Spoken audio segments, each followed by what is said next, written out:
Il était une fois, dans une ville tranquille du sud, une jeune femme nommée Amina.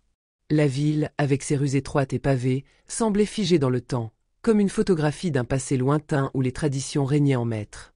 Amina y avait grandi, entourée de paysages verdoyants et d'horizons lointains, mais ce n'était pas dans la beauté du monde qu'elle trouvait son épanouissement. Non, elle vivait dans l'ombre omniprésente des attentes familiales. Sa famille était respectée, non seulement pour son héritage, mais aussi pour ses principes. Depuis son plus jeune âge, Amina avait été éduquée dans la discipline et l'idée qu'elle était destinée à une grande mission, assurer la continuité du nom de sa famille et maintenir la réputation de leurs ancêtres. Sa mère, une femme d'une volonté inébranlable, l'avait élevée avec une rigueur implacable.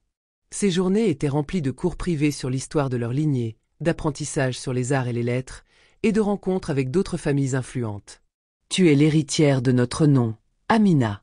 Il faut que tu excelles dans tout ce que tu entreprends. Rien n'est plus important que notre place dans la société, » lui répétait constamment sa mère. Ces mots résonnaient comme des échos dans son esprit.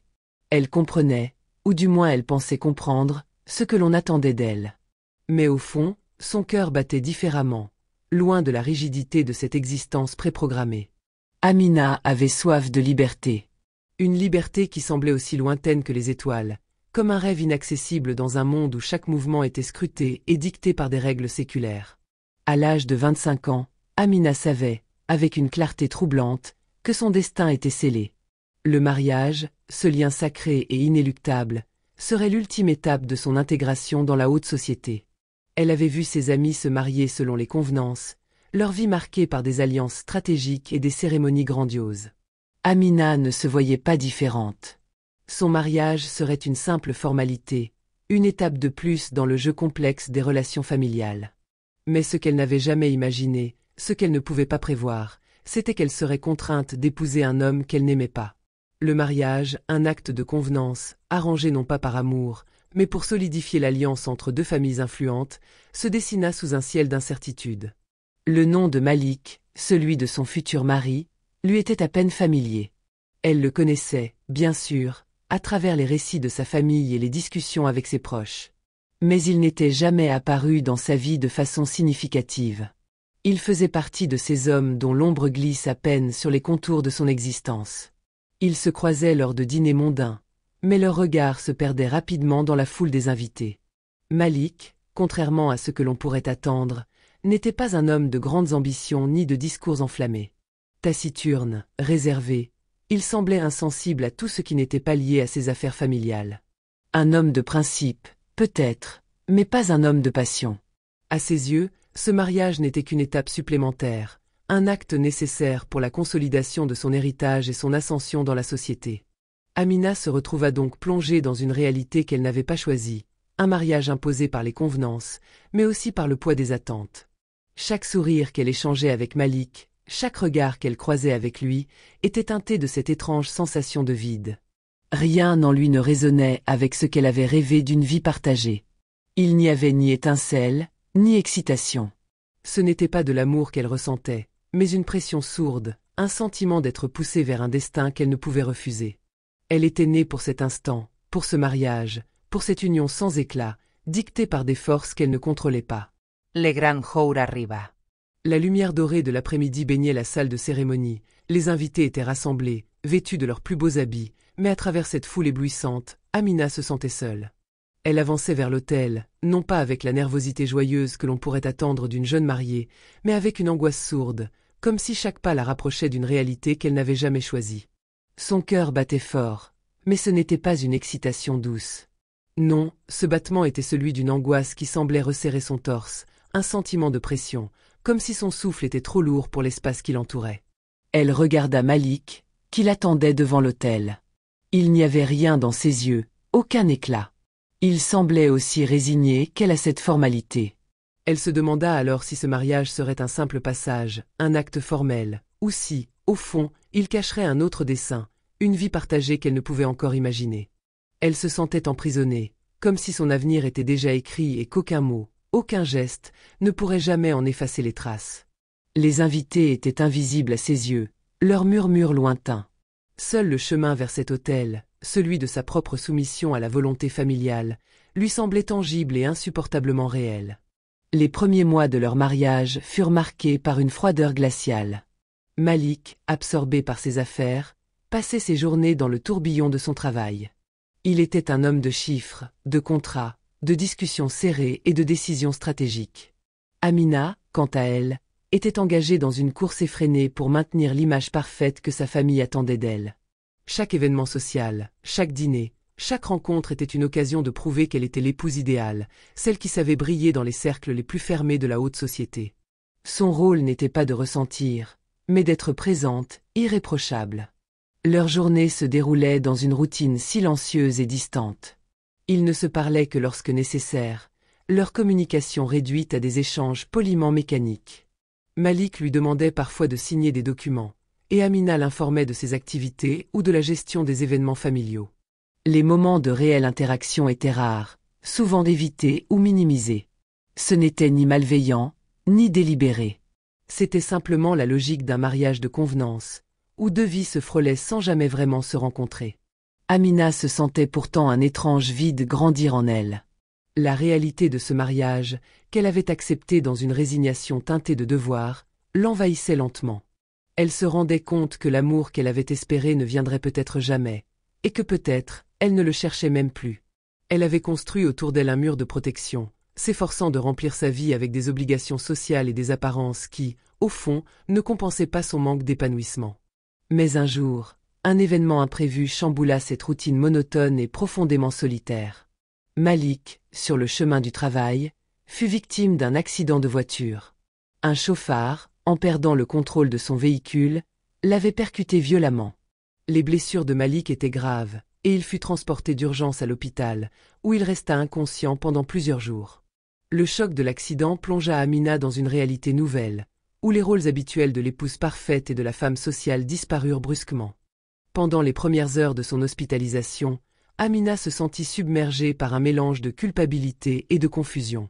Elle n'avait jamais imaginé que cet homme, avec qui elle vivait sous un même toit, mais avec qui elle partageait si peu, pourrait un jour se retrouver dans une situation aussi vulnérable. Les circonstances, imprévues et accablantes, la forcèrent à affronter ses propres sentiments et ses responsabilités. Ce n'était plus une simple question d'image sociale, mais de présence réelle. Et dans cette chambre d'hôpital, tout devenait soudainement plus réel. Au fil des jours, alors que Malik restait alité, Amina commença à passer plus de temps à ses côtés. Ce n'était pas par obligation, mais par une sorte de besoin de comprendre ce qui se passait, de découvrir la personne derrière le masque de l'homme d'affaires distant. Il ne parlait pas de grandes choses, mais de petites choses. Des anecdotes de son enfance, des souvenirs qu'il avait à peine effleurés. Amina commença à découvrir un Malik qu'elle ne connaissait pas, un homme sensible, marqué par des blessures profondes. Malik avait grandi dans une famille où l'affection était une rareté. Son père, trop préoccupé par les affaires, et sa mère, trop distante, n'avaient jamais pris le temps de le connaître autrement que comme un héritier de leur nom. Il n'avait jamais reçu l'attention ou l'amour qu'il méritait. Ses blessures, non visibles, mais profondément ancrées, avaient façonné l'homme qu'il était devenu. Amina pouvait désormais voir ces cicatrices invisibles qu'il avait apprises à dissimuler derrière une façade froide et impénétrable. Les conversations avec Malik étaient longues et souvent étonnantes. Amina le découvrait sous un jour nouveau. Cet homme taciturne n'était pas celui qu'elle avait perçu à distance. Chaque discussion, même les plus banales, l'amenait à un autre niveau de compréhension. Il avait, à sa manière, soigné ses douleurs en se concentrant sur sa carrière. Mais aujourd'hui, ce masque commençait à se fissurer sous l'effet de la fragilité de sa condition. Il était humain, tout simplement, avec ses rêves, ses peurs et ses regrets. Elle s'étonna parfois de l'intensité de ces échanges, comme si un fil invisible se tissait entre eux, un lien invisible mais profond qu'elle n'avait jamais remarqué auparavant. Au fur et à mesure que Malik se remettait de ses blessures, un changement lent, presque imperceptible, se produisit. Amina, qui n'avait jamais vraiment pris le temps de le connaître, commença à ressentir une émotion qu'elle n'aurait jamais cru possible. Un sentiment d'attachement, subtil mais persistant. Ce n'était pas un amour éclatant, une passion dévorante, mais quelque chose de plus doux, de plus silencieux. L'amour ne surgit pas d'un coup de foudre spectaculaire, comme dans les films qu'elle avait l'habitude de regarder en cachette pendant son enfance. Non, l'amour se glissait doucement, comme une brise tranquille qui effleure la peau sans crier gare. Cela se passait dans les moments où leurs regards se croisaient, dans les silences partagés, dans les sourires timides échangés en dehors de tout protocole.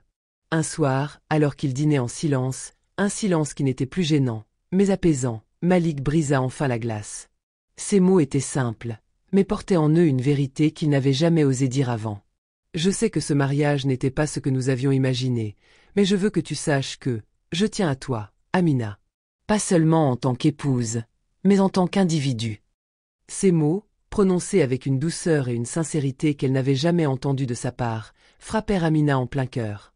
Elle s'était accrochée à l'idée qu'elle ne pourrait jamais aimer un homme qu'elle n'avait pas choisi. Elle croyait que l'amour, si important et vital, devait surgir de la passion et du désir immédiat. Mais ici, dans cette réalité, elle commençait à comprendre que l'amour ne se forçait pas.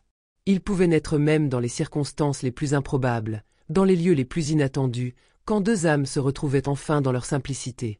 Et peut-être que cet amour, si différent de ce qu'elle avait imaginé, était celui qu'elle cherchait depuis toujours, même sans le savoir. Le temps passa, et leur relation, bien qu'empreinte de difficultés, continua de se développer. La distance entre eux, bien qu'atténuée par des gestes de tendresse et des conversations plus profondes, n'était pas totalement disparue. Si le mariage de convenance était en train de se transformer en quelque chose de plus sincère, les défis extérieurs n'étaient pas pour autant résolus. La famille d'Amina, et en particulier sa mère, ne pouvait tout simplement pas accepter que ce mariage, si essentiel à leur statut social, puisse être construit sur des bases d'affection véritable. Ils ne comprenaient pas comment une union qui avait été arrangée pour des raisons pratiques et sociales pouvait évoluer en quelque chose d'aussi personnel et émotionnel. La pression exercée par la famille d'Amina s'intensifiait au fur et à mesure que les mois passaient. Sa mère, une femme de pouvoir et d'influence, voyait d'un œil critique l'évolution de cette relation. Elle avait toujours considéré le mariage comme une formalité, une opération calculée où les sentiments personnels n'avaient aucune place. Le prestige, les alliances familiales, le respect des traditions étaient ce qui importait. L'amour n'était qu'une illusion, un concept romantique qui ne trouvait sa place que dans les contes de fées, mais certainement pas dans le monde réel qu'elle avait construit autour d'elle. Amina, sa fille, était censée être un pilier de cette tradition, la parfaite héritière des valeurs familiales, et non une jeune femme égarée par des émotions qui ne faisaient que compliquer une situation déjà parfaitement maîtrisée. Un après-midi, alors que la chaleur estivale régnait sur la maison familiale, la confrontation éclata. Amina, après une journée de réunion avec des proches et des alliés de la famille, était rentrée chez elle épuisée, prête à se détendre. Mais dès qu'elle entra dans la grande salle à manger, elle sentit l'atmosphère lourde. Son père, habituellement discret, se tenait près de la fenêtre, les bras croisés. Sa mère, quant à elle, avait cette lueur d'irritation dans les yeux, comme si elle attendait quelque chose. La tension était palpable. « Amina, nous devons parler », commença sa mère d'une voix calme mais autoritaire. « Tu laisses tes sentiments prendre le dessus. Ce mariage n'est pas une question de cœur, mais de devoir. Tu es la fille de cette famille, et tu dois comprendre que ta place ici n'est pas déterminée par des choses aussi futiles que l'amour. » Amina sentit une douleur sourde se frayer un chemin dans son cœur. « Mais maman, je ressens quelque chose pour Malik. C'est plus que ce que je pensais possible. Nous avons construit quelque chose ensemble. Ce n'est pas seulement une question de devoir. Ce n'est pas une question de devoir, Amina. » Sa mère éclata d'un rire sec, sans chaleur. Ce mariage était une décision stratégique. Un mariage d'alliance. Tu n'as pas le droit d'impliquer tes sentiments dans une affaire qui concerne l'avenir de cette famille. Elle fit une pause, son visage se durcissant. Nous avons tous sacrifié des choses pour en arriver là. Pourquoi penses-tu que tu es différente? Les mots de sa mère se heurtaient à la réalité d'Amina, qui se sentait coincée entre les attentes immuables de sa famille et la vérité de ses émotions. Elle n'était pas seulement la fille de la famille. Elle était une personne avec des désirs, des besoins, et une vie qui lui appartenait. Mais à chaque fois qu'elle essayait d'exprimer ses sentiments, les mots se perdaient dans l'écho des traditions, du devoir et de l'honneur. La scène se termina dans un silence lourd, et Amina se réfugia dans sa chambre, bouleversée. Les reproches de sa mère résonnaient encore dans sa tête. Elle se retrouvait déchirée entre deux mondes, celui de la famille, avec ses attentes et ses exigences implacables, et celui de son cœur, qui battait pour un homme qu'elle n'avait pas choisi, mais qu'elle avait appris à aimer malgré tout. La réalité la frappait de plein fouet. Elle pouvait choisir de se soumettre aux règles, de se sacrifier pour maintenir l'ordre familial, ou elle pouvait risquer de tout perdre pour suivre son propre chemin. Mais à quoi bon avoir tout ce statut, ce respect, si elle se sentait vide à l'intérieur? À quoi servait la perfection de l'apparence si son cœur était brisé par le poids des attentes qu'on lui imposait? Amina se tourna vers la fenêtre, la nuit étant déjà tombée. Le ciel était étoilé, une mer d'incertitudes et de possibles. Au cœur de la nuit, alors que la solitude l'étreignait, Amina se rendit chez Malik. Elle avait besoin de lui, de sa présence. Ils se retrouvèrent, comme à l'aube de leur mariage, dans cette même pièce silencieuse, l'un face à l'autre. Mais cette fois, la conversation n'était pas celle de simples mots polis. Elle était chargée de tout ce qui ne pouvait plus être ignoré. « Je t'aime, Amina », dit Malik d'une voix douce mais ferme, presque fragile. « Je sais que tout n'est pas simple pour toi, que ta famille n'accepte pas ce mariage, mais je veux que tu saches que je comprends. Ce n'est pas ce que tu avais rêvé, mais ce mariage n'est pas un obstacle. C'est une chance pour nous de créer quelque chose qui nous appartient. Mais si tu veux partir, je comprendrai. Ce mariage ne doit pas te retenir, Amina. Tu mérites d'être heureuse. » Ces mots frappèrent Amina comme un rayon de lumière dans l'obscurité de son dilemme. Elle se leva et le regarda dans les yeux, cherchant la vérité dans son regard. « Non, Malik, » répondit-elle avec conviction. « Ce mariage n'est pas ce que j'avais imaginé, mais je suis prête à l'accepter pour ce qu'il est. Je veux être avec toi, malgré tout, parce qu'à travers toi, j'ai découvert l'amour que je ne savais même pas exister. Je vais lutter pour nous, pour ce que nous avons construit. » Les jours qui suivirent, Amina prit une décision. Elle n'allait pas abandonner son bonheur pour satisfaire les attentes des autres. Elle choisirait de vivre sa vérité, même si cela signifiait se dresser contre sa famille. Ce qu'elle ressentait pour Malik, ce qu'ils avaient ensemble, ne pouvait pas être effacé par la pression sociale, les traditions ou le poids de l'histoire familiale. Ainsi, dans le calme de leur foyer, loin des regards critiques et des jugements des autres, Amina et Malik réussirent à réconcilier leur amour avec les défis du monde extérieur. Leur mariage, qui avait commencé comme une formalité, se transforma en une union véritable, fondée sur le respect mutuel et l'acceptation de leurs imperfections. Ils prouvèrent, à leur manière, que l'amour ne se trouvait pas toujours là où on l'attendait, mais qu'il pouvait naître des circonstances les plus improbables et des choix les plus audacieux.